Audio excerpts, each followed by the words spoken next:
Bab 1611. Harvey melirik Yona Lin dengan tatapan terkejut, tapi dia tidak banyak bicara. Bagaimanapun, ini adalah urusan keluarga orang lain. Benjamin Lin mengundang Harvey untuk duduk. Dia kemudian tersenyum dan berkata, "Anak muda, bagaimana aku harus memanggilmu?" Harvey berkata dengan singkat, "Harvey." Benjamin menuangkan secangkir teh untuk Harvey dan bertanya dengan sungguh-sungguh, "Tuan York, apa kau tahu keterampilan medis?" Harvey menjawab ringan, "Tidak." "Lalu, apa kau tahu Feng Shui? Atau apa kau seorang peramal, Tuan York?" "Tidak." "Lalu, mengapa kau mengatakan bahwa aku tidak akan hidup lama, Tuan York?" Benjamin dengan tenang beralasan seolah-olah dia sudah terbiasa dengan hidup dan mati. Namun, sangat disayangkan bahwa keraguan-raguan di matanya tidak bisa disembunyikan. Orang bisa terbiasa dengan hidup dan mati orang lain, tetapi tidak ada yang bisa mengabaikan hidup dan mati mereka sendiri. Harvey kemudian menjelaskan, "Seseorang ingin kau mati. Setidaknya ada 3 gelombang pembunuhan dalam setengah bulan terakhir, jika aku tidak salah. Selain itu, 3 gelombang pembunuhan ini telah meninggalkanmu setidaknya 10 iuka. Hanya saja kau telah menyewa dokter yang sangat terampil untuk merawat cederamu." Benjamin terkejut. Sebenarnya, keterampilan medis para dokter itu sangat bagus. Mereka menangani masalah cederamu dengan sempurna, tapi luka di sini belum sepenuhnya sembuh, kan? Harvey mengarahkan jarinya ke posisi dada Benjamin. "Setiap hari, di siang hari, kau merasakan dingin yang luar biasa di sana, dan setiap hari di tengah malam, kau merasa seolah-olah sedang dipanggang di tempat yang sama. Tuan Lin, mampu bertahan di bawah siksaan es dan api selama 1 minggu ekstra sudah terpuji. Faktanya, aku pikir kau hanya bisa bertahan paling lama 3 hari lagi." Yona dan yang lainnya tersentak setelah mendengar kata-kata Harvey. Semua yang dikatakan Harvey benar. Selain fakta tentang siksaan es dan api, hal-hal lain juga tepat. Jika dia tidak tahu bahwa pihak lain itu bukan orang Cina, dia mungkin sudah mengambil tindakan terhadapnya sekarang. Benjamin sangat terkejut dan berkata, "Tuan York, kau benar-benar ahli. Karena Tuan York mengetahui situasiku saat ini, dapatkah kau menawarkan aku sedikit bantuan? Tidak peduli seberapa besar harganya, aku bersedia membayar." Harvey berkata dengan santainya, "Aku dapat membantumu, tetapi harganya mungkin bukan sesuatu yang kau mampu." Benjamin menyipitkan mata dan berkata, "Tuan York, tolong lakukan. Selama itu bisa menyelesaikan situasiku, maka aku pasti akan mencoba yang terbaik untuk memenuhi permintaanmu selama itu dalam kemampuanku. Ngomong-ngomong, skenario terburuknya adalah aku akan mati beberapa hari sebelumnya. Aku bisa berjanji di sini untuk tidak pernah meminta pertanggungjawabanmu jika kau gagal selama kau mau membantu merawatku." Rupanya, Benjamin sangat jelas tentang situasinya bahwa dia hanya punya beberapa hari lagi untuk hidup. Yang paling penting, situasinya saat ini berada di luar bantuan obat-obatan. Namun, mengetahui bahwa dia hanya bisa hidup selama beberapa hari lagi tidak berarti bahwa dia tidak mau hidup lebih lama. Lagi pula, orang yang berkuasa seperti dia pasti memiliki ambisinya. Siapa yang ingin mati di puncak tahun ini? Lagi pula, dia masih memiliki terlalu banyak hal yang harus dilakukan. Harvey berkata kembali, "Jangan khawatir. Karena aku telah memutuskan untuk membantu, maka aku tidak akan memberimu harapan palsu. Lalu apa yang harus aku persiapkan?" Benjamin berkata tanpa sadar, "Tidak perlu." Harvey menendang Benjamin ke tanah setelah dia selesai berbicara. Dia kemudian menendang ke arah dada Benjamin. BHUK. Benjamin terlempar keluar dan menabrak dinding kereta, kemudian ia batuk seteguk. Darah. Bab 1612. Tuan Lin. Semua bodyguard tersentak ketika mereka melihat adegan ini dan segera mengepung Harvey York. Yona Lin juga berkata sambil menutupi pipinya, "Sialan kau, lancang. Tidak ada yang akan mengira bahwa solusi Harvey adalah mengusir Benjamin secara langsung. Dia pasti bertindak sembrono." Berhenti, berhenti. Jangan lakukan apapun dengan gegabah. Pada saat ini, Benyamin berjuang untuk bangkit dari tanah dan berbicara dengan Yona dan yang lainnya. Kau tidak bisa bersikap kasar pada Tuan York. Yona dan yang lainnya tercengang sejenak. Tuan Lin, orang ini memukulmu. Memukul? Apa? Tuan York menyelamatkanku. Awalnya, Benyamin juga merasa Harvey hanya main-main dengannya. Karena itu, dia sangat kesal. Namun, dia langsung tahu bahwa dia telah bertemu dengan seorang master sejati ketika dia pulih. Yona dan yang lainnya menoleh. Mereka terkejut melihat kulit Benyamin jelas jauh lebih baik dari sebelumnya.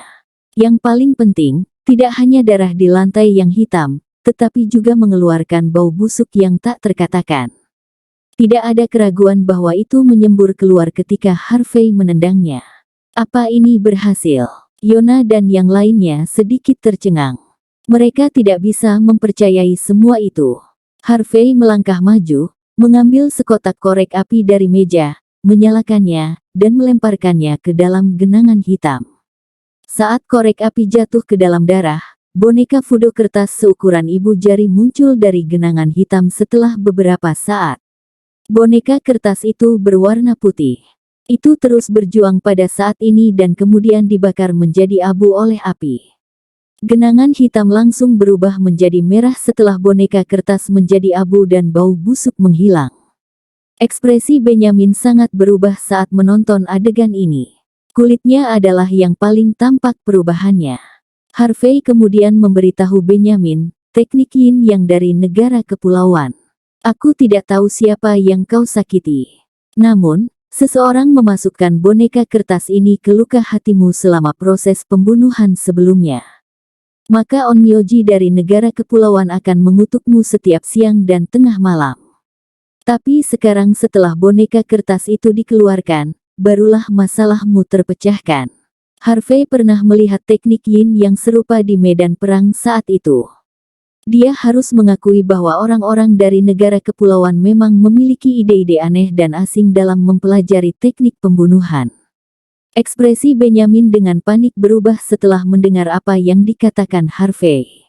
Dia merasakan beban dari pikirannya dan sangat lega. Perasaan ketidakberdayaan yang sebelumnya telah dia hilangkan. Sederhananya, dia memenangkan hidupnya kembali. Begitu dia memikirkan hal ini, dia berkata dengan penuh semangat, Tuan York, Anda memang seorang master sejati. Karena Tuan York sedang menuju Mordu melalui perjalanan ini, mengapa tidak tinggal sementara di rumahku? Rumahku akan memperlakukan Tuan York dengan rasa hormat tertinggi. Tidak peduli apa yang ingin dilakukan York selanjutnya, aku akan mendukungmu sepenuhnya. Harvey berkata dengan acuh tak acuh, tidak perlu. Aku akan menemukanmu saat aku membutuhkanmu. Hanya saja permintaan yang akan aku buat saat itu mungkin membuatmu kesulitan. Aku harap kau tidak akan menolak.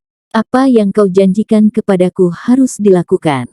Benyamin dengan cepat mengeluarkan kartu nama dari tubuhnya. Kartu itu disepuh, dan tidak ada judul di atasnya.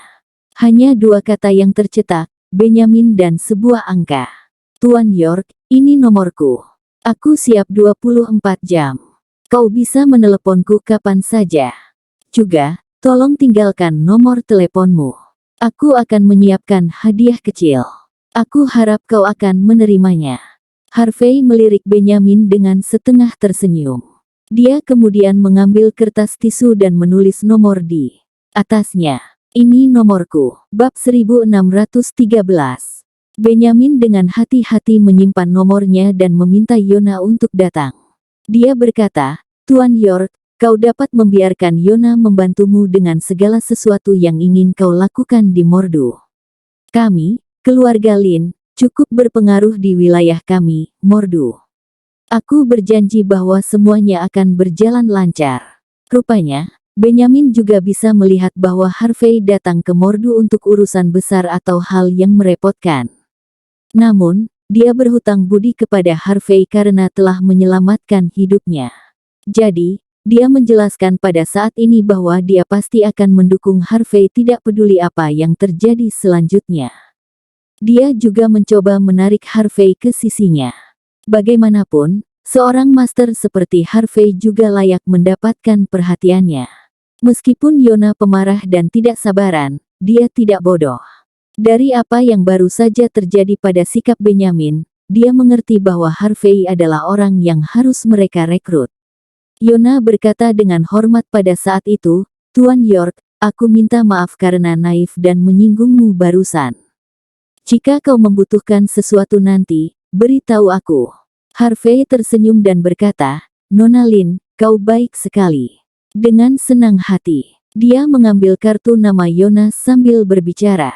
Bagaimanapun, mereka tampaknya adalah orang-orang dengan latar belakang yang kuat. Meskipun Harvey tidak peduli dengan kekuatan dan koneksi, terkadang memang ada lebih banyak jalan ketika ada banyak teman. Lagi pula, identitasnya tidak boleh diekspos sebagai orang yang berpengaruh ketika dia berada di Mordu. Melihat Harvey sama sekali tidak keberatan berteman dengannya, Benyamin tertawa. Dia kemudian membiarkan seseorang mengeluarkan kotak portabel dan menyerahkannya kepada Harvey. "Aku sering bepergian dan tidak membawa banyak barang. Ini adalah obat yang kami dapatkan selama perjalanan ini. Ini adalah Polygonum multiflora. Awalnya aku ingin menggunakan buah ini dan melihat apa bisa mengobati kondisi tubuhku. Tetapi sekarang aku tidak membutuhkannya, aku dapat menawarkannya kepadamu. Tuan York, terimalah. Anggap ini sebagai tanda penghargaanku." Benyamin membuka kotak itu sambil berbicara. Di dalam, ada Polygonum multiflora seukuran telapak tangan, tapi tampak seperti jamur kering. Hal seperti itu sangat berharga. Tidak hanya bisa mendetoksifikasi, itu juga bisa memperpanjang hidup seseorang, tetapi itu tidak akan membantu cedera Benyamin sebelumnya. Melihat ekspresi tulus Benyamin, Harvey tersenyum dan berkata, "Baiklah, kalau begitu aku akan dengan rendah hati menerimanya." Harvey tidak tinggal untuk obrolan kosong. Sebaliknya, dia berbalik, mengambil sebotol air, dan pergi. Benyamin masih melihat ke arah Harvey setelah dia meninggalkan tempat kejadian, tidak tahu apa yang ada di pikirannya. Yona Lin, yang berada di sampingnya, tampak sedikit ragu. "Tuan Lin, Harvey memang memiliki beberapa kemampuan. Dengan visi dan cara seperti itu, dia jelas bukan orang biasa. Hanya saja dia terlalu kuat, jadi aku curiga." Benyamin merenung sejenak dan menjawab, "Aku juga curiga bahwa negara kepulauan mengirimnya, tetapi aku dengan hati-hati mengingat pertemuan kita dengannya hari ini. Semuanya seharusnya hanya kebetulan. Selanjutnya, dia akan melakukan banyak hal di Mordu. Kita mungkin akan lebih memperhatikan keberadaannya. Pada saat yang sama, selama tidak melanggar hukum dan aturan, kau harus bekerja keras untuknya. Jika dia tidak ada hubungannya dengan negara kepulauan, maka kita pasti harus menangkap master seperti dia. Bahkan akan sangat bagus jika dia bisa menjadi dewa keluarga kita." Bab 1614. Namun, Yona Lin masih agak ragu sejenak kemudian dia melanjutkan, "Tetapi jika dia berasal dari negara kepulauan." Benyamin Lin menyipitkan matanya dan berkata dengan acuh tak acuh, "Ini sangat tidak mungkin. Tetapi jika dikonfirmasi bahwa dia berasal dari negara kepulauan, maka bunuh dia setelah membantunya 3 kali dan membalasnya." Yona sedikit mengerutkan kening dan berkata dengan suara yang dalam, "Mengerti." Benyamin melihat ekspresi Yona, tertawa, dan berkata, "Kenapa? Apa kau menyukainya? Apa kau berpikir bahwa dia jelas bukan orang jahat? Aku juga menduga dia bukan orang jahat. Hanya saja keluarga Lin adalah salah satu dari 10 keluarga teratas di negara besar H. Terlebih lagi, aku yang pertama memegang komando. Oleh karena itu, kita harus berhati-hati dalam banyak hal. Dan itu selalu menjadikan kita lebih sadar dan berjaga. Jika kita mengetahui bahwa kita benar-benar salah paham, kita dapat memberinya hadiah besar saat itu. Aku pikir Tuan York akan memahami kita." Wajah Yona sedikit memerah. Dia kemudian menundukkan kepalanya dan berkata, "Tuan, jangan khawatir. Aku akan mengurus masalah ini." Benyamin sedikit mengangguk dan kemudian berkata dengan santai, Oh iya benar, ada masalah penting lainnya. Kau harus mencari tahu siapa orang-orang yang mencoba membunuhku sebelumnya. Selain itu, aku harus melakukan perjalanan ke Wolsing. Banyak orang mengincar posisiku setelah mengetahui bahwa aku akan mati baru-baru ini. Sekarang aku sehat dan hidup, aku ingin melihat bagaimana ekspresi orang-orang ini. Asteris asteris asteris. Tepat ketika ayah dan putri keluarga Lin sedang berbicara, Harvey sudah bersiap untuk turun dari kereta api berkecepatan tinggi. Dia tentu saja bisa menebak isi percakapan antara mereka berdua setelah dia pergi. Namun, dia tidak menunjukkannya. Dia kebetulan ada di sana. Selain itu, ia mampu menunjukkan cedera Benyamin dan masalah yang ada. Dia bahkan membantu mereka untuk menyelesaikannya. Semuanya tampak terlalu kebetulan. Kecuali Benyamin bodoh, jika tidak, dia pasti akan meragukan identitasnya. Namun, Harvey tidak mempedulikannya. Dia tahu bahwa Benyamin adalah orang yang hebat pada pandangan pertama. Dia harus segera mengetahui identitasnya. Bagaimanapun, orang-orang yang menyerangnya terutama berasal dari negara kepulauan. Selama dia tidak ada hubungannya dengan negara kepulauan, mereka tentu saja bisa berkenalan. Adapun apa yang bisa dilakukan Benyamin, dia masih belum memikirkannya. Meskipun demikian, dia memiliki perasaan bahwa Benyamin dapat membantunya sedikit ketika dia melakukan sesuatu di Mordu.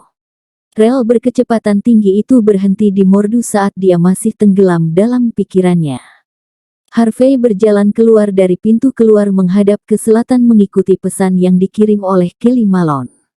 Sebuah BMW 7 series hitam diparkir di arah pintu keluar. Seorang pemuda berandal sedang merokok sambil bersandar di pintu mobil. Harvey melirik plat nomornya. Dia kemudian berjalan mendekat dan berkata, "Kau adalah orang Tuan Malone, kan?" "Aku adalah." Pemuda itu mengangkat kepalanya dan melirik Harvey. Ada sedikit cemoohan di matanya ketika dia melihat Harvey mengenakan pakaian biasa. Dia berkata dengan dingin, "Kau Harvey." Namanya adalah Jeremy Malone, keponakan jauh Kelly Malone, yang telah bekerja sebagai sopir untuknya selama bertahun-tahun. Namun, orang-orang seperti dia yang telah berada di sekitar orang kaya untuk waktu yang lama menganggap diri mereka sebagai orang kaya juga. Dengan demikian, mereka selalu bertindak arogan. Karena Kelly secara pribadi memintanya untuk menjemput seseorang, dia awalnya mengira dia menyambut generasi kedua yang kaya atau seorang pengusaha kaya. Dia tidak menyangka akan menjemput orang miskin. Dilihat dari pakaian dan jam tangan tua di pergelangan tangannya, pria ini pasti datang ke sini untuk tinggal bersama Kelly. Dia bahkan mungkin mencuri pekerjaannya. Akibatnya, Jeremy menatap Harvey dengan sedikit permusuhan saat ini. Bab 1615. Ekspresi Jeremy Malone menjadi dingin begitu dia memikirkan hal ini. Dia membuka pintu mobil dengan sebatang rokok di mulutnya dan berkata dengan santai, "Masukkan barang-barangmu ke bagasi. Perhatikan, dan jangan mengotori tempat itu. Juga, duduk di belakang. Lepaskan sepatumu setelah masuk ke dalam mobil dan pegang di tanganmu untuk menghindari mengotori mobil. Hal yang paling aku benci adalah kau, orang dusun, selalu datang ke sini untuk mengambil keuntungan dari CEO Malone. Aku beritahu padamu, aku tidak akan memberimu kesempatan." BHUK. Harvey York tampak acuh tak acuh. Dia langsung menendang Jeremy ke tanah. Jeremy sangat marah. "Brengsek, kau memintanya." Plak. Harvey kemudian menamparkan wajah Jeremy dengan pukulan, dan dia langsung terhempas terbang keluar. Jejak telapak tangan merah muncul di wajahnya. Jeremy menutupi wajahnya dan tidak percaya. Dia tidak pernah berpikir bahwa Harvey akan berani menyerangnya. Namun, orang-orang seperti dia selalu pengecut pengganggu. Melihat ekspresi acuh tak acuh Harvey, dia tanpa sadar bergidik dan berkata, "Tuan York, kan? Kumohon." Dia tidak setinggi sebelumnya setelah ditampar oleh Harvey di wajahnya. Harvey kemudian duduk di barisan belakang, mengabaikan Jeremy yang memasang wajah muram saat ini. Harvey tentu saja perlu memberi pelajaran kepada orang seperti dia, yang sering memandang rendah orang. Kalau tidak, seseorang akan benar-benar berpikir bahwa dia adalah sosok penting. Harvey mencoba menelepon Yvonne Xavier di sepanjang jalan, tetapi tidak berhasil. Dia mengirim pesan yang memberitahu Yvonne bahwa dia telah tiba di Mordu. Jika tidak ada pesan darinya dalam 24 jam, dia akan langsung menuju ke keluarga Smith. Harvey ingin memaksa Yvonne untuk keluar. Hanya dengan begitu dia bisa mengetahui apa yang telah terjadi. Kota Mordu, di luar jendela mobil, ramai dengan lalu lintas. Sebagai pusat ekonomi negara besar dan salah satu metropolis keuangan terbesar di dunia, Mordu penuh dengan gedung-gedung tinggi, tampak glamor dan modern. Banyak perusahaan multinasional besar memiliki kantor pusat di Mordu. Yang paling terkenal di antara mereka adalah bangunan 3 bagian yang terletak di Muara Mordu. Itu adalah 3 gedung pencakar langit dengan lebih dari 200 lantai, yang masing-masing menjulang di atas langit. Menurut informasi yang diterima sebelumnya, satu bangunan yang menyerupai pembuka botol di antara bangunan 3 bagian ini milik Oliver Bauer. Setelah Oliver menjadi pemimpin cabang Longmen di Mordu, dia menggunakan koneksi dan sumber dayanya untuk mendirikan perusahaan besar. Meskipun belum menjadi perusahaan publik, itu sudah dianggap sebagai perusahaan besar di Mordu. Perusahaan ini berurusan dengan keamanan, keuangan, real estate, dan industri lainnya. Kekuatannya lebih kuat dari yang bisa dibayangkan siapapun. Kecuali 3 wakil pemimpin cabang yang masing-masing memegang 10% saham, keluarga Bauer menguasai 20% saham, dan Oliver sendiri memegang 50%. Namun, dikatakan bahwa Oliver tidak memegang 50% saham itu secara pribadi. Sebaliknya, dia membiarkan muridnya, Rahel Hardy memegangnya atas namanya. Ini dianggap sebagai kesaksian Oliver kepada bawahannya. Benar saja, karena Oliver sebelumnya berkuasa, kematiannya sekarang telah menyebabkan efek berantai pada semua reaksi itu. Dikatakan bahwa cabang Longmen di Mordu telah berada dalam kekacauan sejak lama karena mereka semua bersaing untuk mendapatkan aset yang ditinggalkan Oliver karena kematiannya. Orang-orang seperti Josh Watt, yang mengusik Harvey, dianggap sebagai pria pemberani di antara mereka. Adapun yang lain, mereka hanya tahu bagaimana bertarung satu sama lain sekarang. Mereka bahkan mungkin lupa bagaimana Oliver meninggal. Tepat ketika Harvey memikirkannya, BMW 7 Series berhenti di pintu sebuah hotel mewah. 3 kata, membangun perdamaian, tertulis di plakat besar itu. Bab 1616. Harvey terkejut saat melihat hotel ini. Di sini terdapat restoran terkenal di Muara Mordu. Dikatakan bahwa restoran itu memiliki sejarah lebih dari 100 tahun. Tempat ini berkualitas tinggi dan berkelas. Memiliki suasana kelas atas, mewah dan temperamental. Makan di tempat seperti itu, hidangan apa saja bisa berharga ratusan dolar. Jika seseorang ingin memesan kamar, biayanya setidaknya 2.300 dolar. Harganya tampaknya tidak mengintimidasi, tetapi masalah utamanya adalah orang-orang dari kelas pekerja biasa tidak bisa datang ke tempat-tempat seperti itu untuk berbelanja. Kelly telah melakukannya dengan sangat baik selama bertahun-tahun dan sudah dianggap sebagai orang yang sukses. Sedangkan istrinya, Juneli dikabarkan telah membuka jaringan salon kecantikan, dan bisnisnya berjalan cukup baik. Penghasilan tahunan ratusan ribu dolar seharusnya tidak menjadi masalah besar.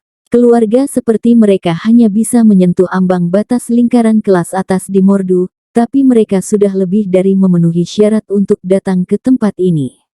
Tuan York, silakan masuk.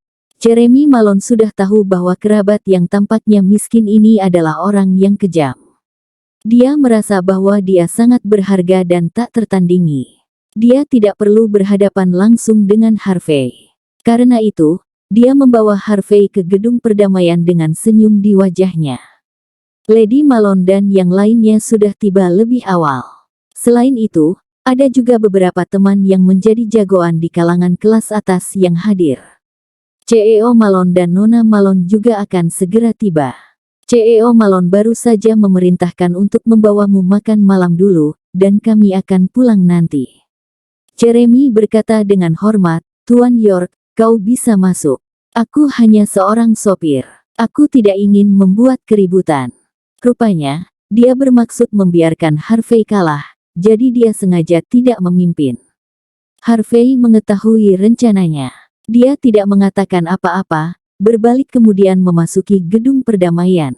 Karakter kecil seperti itu, tidak hanya dia tahu bagaimana menjadi halus, tetapi jika dia ingin berperilaku buruk, Harvey tidak keberatan memberinya pelajaran yang tidak akan pernah dia lupakan. Harvey berjalan ke pintu kamar sambil membawa koper dan poligonum multiflora dari sebelumnya. Dia kemudian mengetuk pintu dengan sopan. Sepertinya Hazel dan pacarnya ada di sini. Tunggu sebentar. Aku harus menelepon Kelly dan memintanya untuk segera datang agar tidak membuat semua orang menunggu. Pada saat ini, sebuah suara datang dari ruangan. Kemudian, seorang wanita paruh baya cantik yang tampak anggun muncul di depan Harvey, seolah-olah dia akan menyambut pukulan besar. Namun, wajahnya tiba-tiba menegang saat dia melihat Harvey yang datang. Dia kemudian berkata, "Kau Harvey." Dia adalah istri Kelly dan ibu Hazel, Juneli. Harvey hanya tersenyum dan berkata, "Halo, Bibi Lee." Kedua belah pihak adalah teman lama dan sudah saling kenal bertahun-tahun yang lalu. Dengan demikian, Harvey masih sangat antusias terhadap Bibi Lee. Harvey melirik ke kamar ketika dia menyapanya. Ada beberapa pria dan wanita berpakaian Cina yang tampak kaya. Namun, Kelly dan Hazel belum tiba. June terkejut. Dia kemudian berkata dengan canggung, "Harvey, kenapa kau di sini?" Harvey terkejut sejenak dan berkata, "Paman Malone meminta Jeremy untuk mengirimku ke sini. Dia memintaku untuk makan di sini dulu sebelum pulang." Hei, apa ini pertemuan yang bisa diikuti oleh anak desa? Bukankah Malone menggunakan otaknya untuk berpikir saat melakukan sesuatu? June sangat marah. Dia kemudian berbisik, "Harvey, ini pertemuan yang sangat penting. Semua orang di sini kaya dan mulia. Tempat ini tidak cocok untukmu. Yah, ada $23 di sini. Pergi keluar dan cari sesuatu untuk dimakan. Jangan ganggu kami." June mengeluarkan uang dari tas tangannya sambil berbicara dan memasukkannya ke tangan Harvey seolah-olah dia sedang mengirim seorang pengemis untuk pergi. Bab 1617. Harvey sedikit mengernyit, dan ekspresinya menjadi dingin.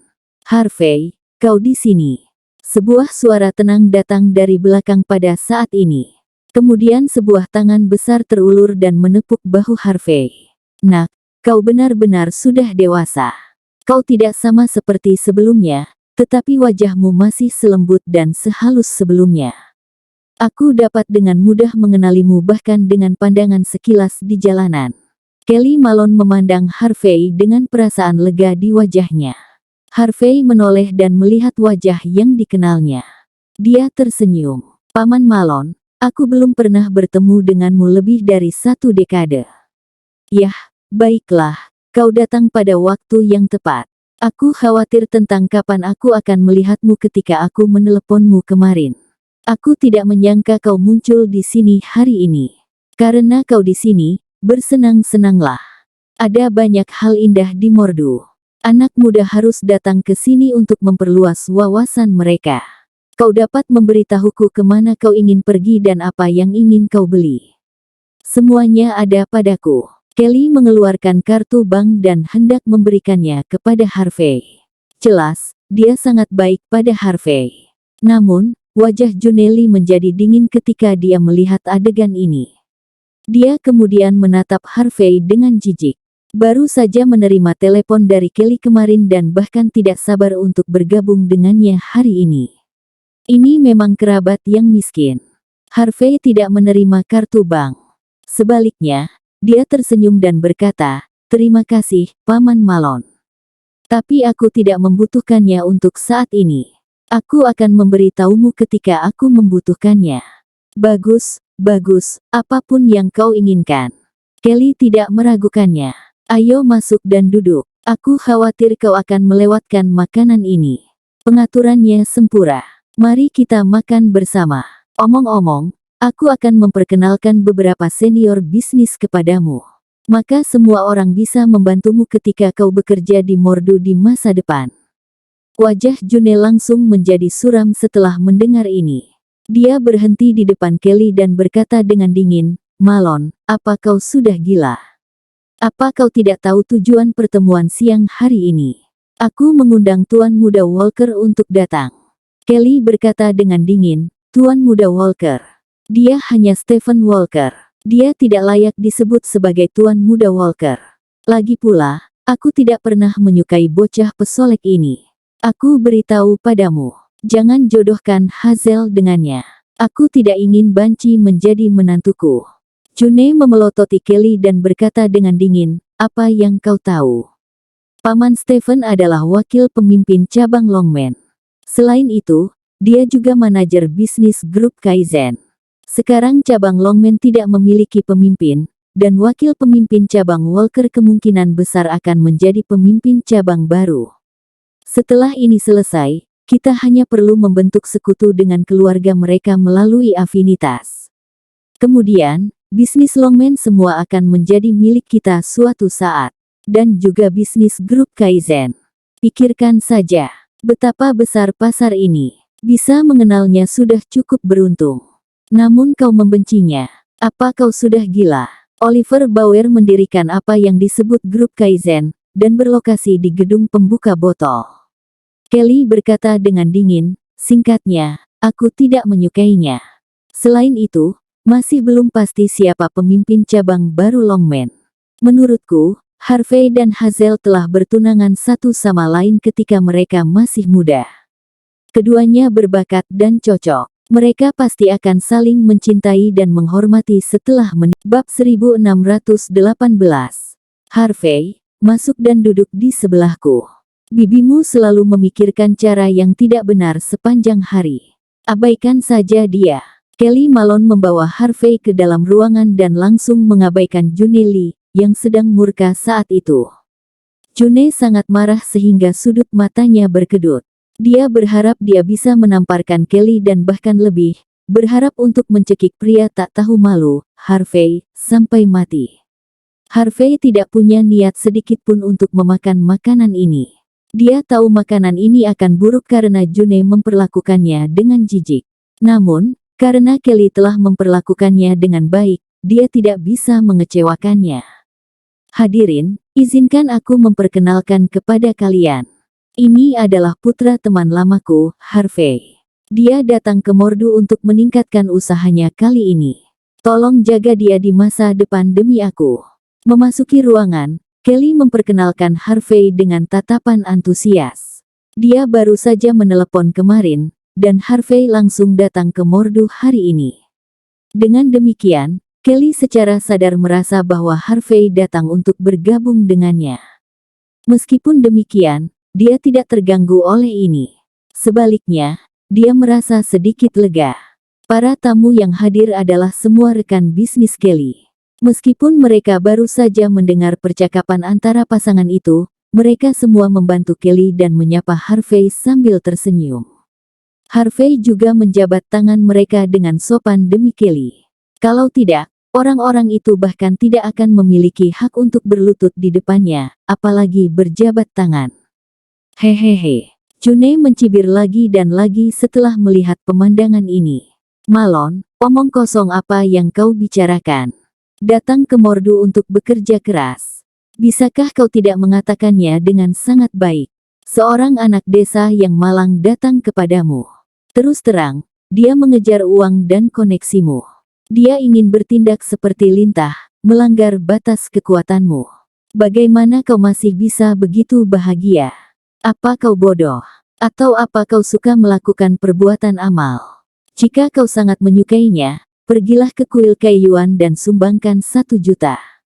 Setidaknya kau masih bisa mendapatkan berkah. Membantu anak laki-laki malang seperti itu, mungkin dia akan tidak tahu berterima kasih dan bahkan menggigitmu kembali di masa depan." Kata-kata June cukup terdengar kasar. Dia tidak keberatan bahwa ada begitu banyak orang di ruangan itu. Dia sama sekali tidak menunjukkan rasa hormat terhadap Harvey dan Kelly. Harvey melihat kejadian ini dengan acuh tak acuh tanpa mengucapkan sepatah kata pun.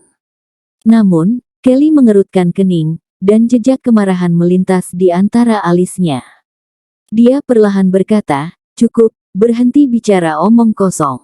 Kedua keluarga kami sudah saling kenal selama beberapa generasi. Karena dia datang ke sini untuk mencari perlindungan dariku sebagai pamannya, tentu saja, aku harus berusaha sekuat tenaga untuk membantunya. Itu dia. Jika kau berbicara omong kosong lagi, aku akan benar-benar marah. Apalagi Harvey cepat atau lambat akan sukses. Kita bahkan mungkin harus bergantung pada Harvey di masa depan." Jelas, Kelly dengan sangat baik kepada Harvey dan memperlakukannya sebagai miliknya. Bergantung padanya. Jika dia bisa tidak terlalu sering datang kepada kita, kita akan sangat bahagia dan membakar dupa. June sangat meremehkan. Jangan kira aku tidak tahu. Dia jelas merupakan aib bagi pria. Dia tidak hanya menjadi menantu yang tinggal menumpang di Bakwood, tetapi dia bahkan diusir dari rumah. Bisakah orang seperti dia sukses? Malon tua, bisakah kau berhenti menjadi lucu? Apa kau pikir kau sedang menonton serial TV? Kembalinya seorang pria miskin. Kembalinya raja. Wajah Kelly menjadi geram. Diam. Pada saat ini, tamu-tamu lain semua memandang Harvey dengan mengejek. Beraninya menantu yang hidup, menumpang mencoba masuk ke lingkaran mereka. Dia pasti lelucon. Krak. Tepat ketika suasana di ruangan itu tegang, seseorang mendorong pintu ruangan dan kemudian melangkah masuk. Harvey memandang Kelly dengan lega. Paman Malon memang Paman Malon. Apa yang dia katakan adalah kebenaran. Sebenarnya pemimpin cabang Longmen ada di sini. Lalu pertunangan, tentu saja dia akan menghindarinya. Bab 1619. Seorang pria dan seorang wanita, mengenakan aksesoris dan perhiasan mewah, tiba bersama pada saat ini. Pria itu tingginya 1,85 meter. Dia tampan dan terlihat berotot. Selain itu, dia mengenakan kacamata berbingkai emas dan tampak sangat lembut. Namun, kulitnya yang pucat dan aroma parfum yang samar dari tubuhnya membuatnya memancarkan temperamen feminin. Inilah yang disebut banci di mata generasi yang lebih tua. Sedangkan wanita itu, tingginya sekitar 1,7 meter. Wajahnya sehalus batu giok. Pakaian, tas, jam tangan, dan aksesorinya bisa mencapai gaji 10 tahun untuk orang biasa. Pakaiannya unik, memperlihatkan pinggangnya yang mungil, yang membuat orang tanpa sadar ingin menyentuhnya. Kedua orang itu adalah Stephen Walker dan Hazel Malone. Bukankah ini Tuan Muda Walker? Aku bertanya-tanya mengapa burung murai terbang ke kamar kami sekarang. Ternyata kau sudah sampai. Baguslah kau datang sendiri. Juneli, yang wajahnya gelap seperti tinta barusan, memiliki senyum di wajahnya saat ini, tersanjung. Hazel, bukankah kau pergi ke grup Kaizen untuk wawancara? Hazel tersenyum ringan, menunjukkan sisi menawannya. Dengan bantuan Tuan Muda Walker, wawancara itu hanya formalitas. Stephen juga tersenyum dan berkata, Hazel memiliki citra yang baik dan temperamen yang baik. Dia cocok untuk Departemen Hubungan Masyarakat Grup Kaizen. Aku harus membiarkan dia menjadi asisten supervisor sementara. Jika aku memiliki kesempatan, maka aku akan membantu mempromosikannya. Untuk gaji bulanan, aku sudah memberi tahu mereka. Ini akan menjadi $4.700 sebulan. Itu harus cukup untuk dia belanjakan. Kita baru saja memasuki grup Kaizen. Jadi, mari kita tidak menarik perhatian pada diri kita sendiri. Aku akan meminta mereka untuk menaikkan gajinya setelah beberapa waktu. June menunjukkan wajah kekaguman setelah mendengar ini. Tuan Muda Walker, kau benar-benar baik pada Hazel. Hazel bisa mengenalmu dan mendapatkan apresiasimu. Ini hal yang luar biasa untuk keluarga kami. Bibi, kau baik sekali. Bagiku, kau sama seperti ibuku. Aku pasti akan mengikuti instruksimu. Wajah Stephen sangat lembut, dan semangatnya anggun. Aku awalnya ingin datang lebih awal, tetapi toko Mercedes-Benz 4S baru saja menelepon dan mengatakan bahwa Mercedes-Benz G-Class yang aku pesan setengah tahun yang lalu telah tiba. Jadi, aku harus pergi untuk mengambil mobil. Kau juga tahu, kan, bahwa mobil harus dibeli dengan cepat. Jadi, aku hanya bisa pergi ke sana untuk melewati formalitas sesegera mungkin. Jika seseorang memotong antrian, aku harus menunggu setengah tahun lagi. Aku minta maaf karena terlambat. Stephen tampak sangat tenang, tetapi tindakannya sangat sok. Mata para tamu yang hadir menjadi cerah setelah mendengar kata-katanya. Orang ini tentu saja muda dan menjanjikan. Mengenal orang seperti itu tentu bisa mendatangkan banyak manfaat.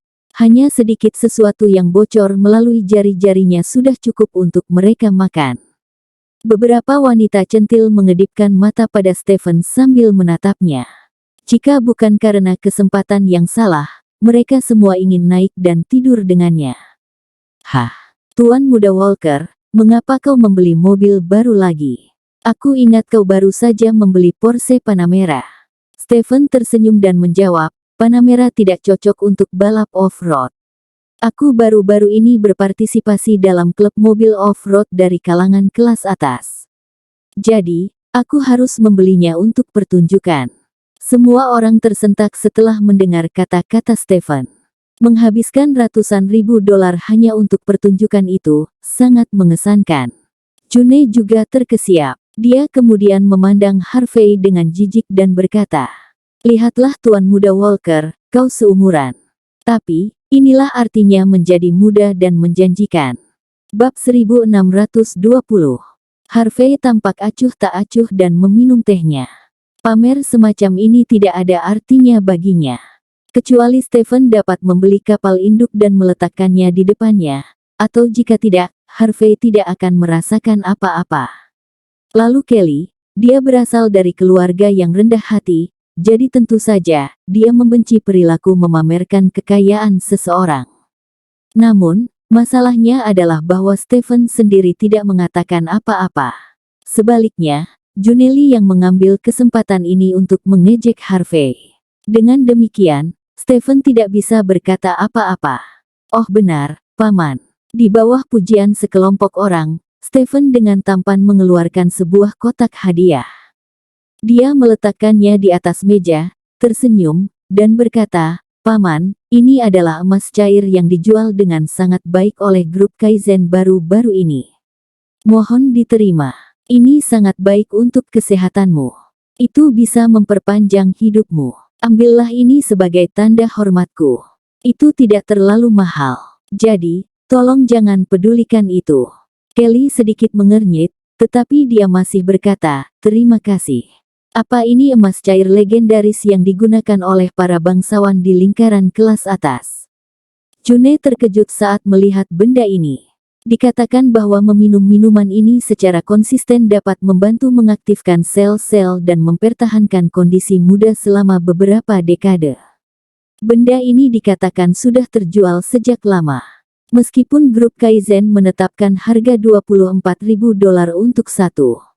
Namun, kami bahkan tidak bisa mendapatkannya dengan harga $48.000 di pasar calo. Dan kau membeli 10 botol. Itu sangat hebat. Stephen tersenyum tipis. Bagaimanapun, dia adalah manajer bisnis grup Kaizen. Benar saja, tidak akan sulit baginya untuk mengeluarkan beberapa sampel. Pada saat ini, June menatap Stephen seolah-olah dia adalah menantunya. Semakin dia menatapnya, semakin dia puas. Setelah menatap Stephen sebentar, dia kemudian menatap Harvey dengan jijik dan berkata, kau sangat manis, Tuan Muda Walker. Kau tentu sangat berbeda dari orang-orang desa ini. Inilah mengapa perbandingan itu menjijikkan. June sudah sangat kesal dengan Harvey bahkan sebelum Stephen datang. Sekarang Stephen ada di sini, dia pasti tidak sabar untuk mengusir Harvey keluar dari ruangan.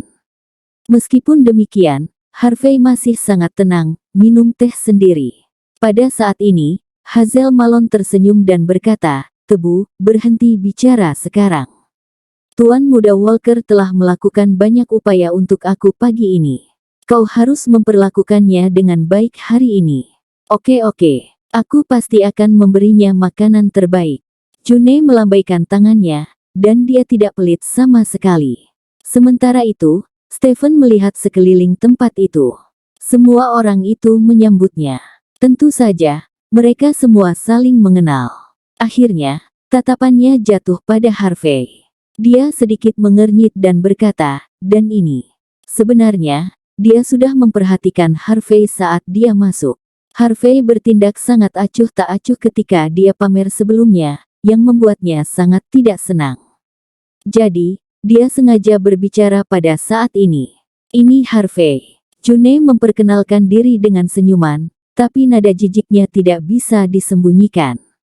Dia adalah kerabat Paman Malon yang miskin. Dia mendapat telepon dari Paman Malon kemarin dan segera datang kepadanya hari ini. Bukankah ini hanya makanan? Bertingkah begitu berani dan datang ke sini hanya untuk makanan. Orang yang tidak tahu akan mengira dia adalah gembel lapar yang telah dibebaskan. Hazel juga mengenali Harvey saat ini, tapi dia tidak berniat untuk menyambutnya. Dia tidak memiliki kesan apapun tentang keluarga Harvey dari belasan tahun yang lalu.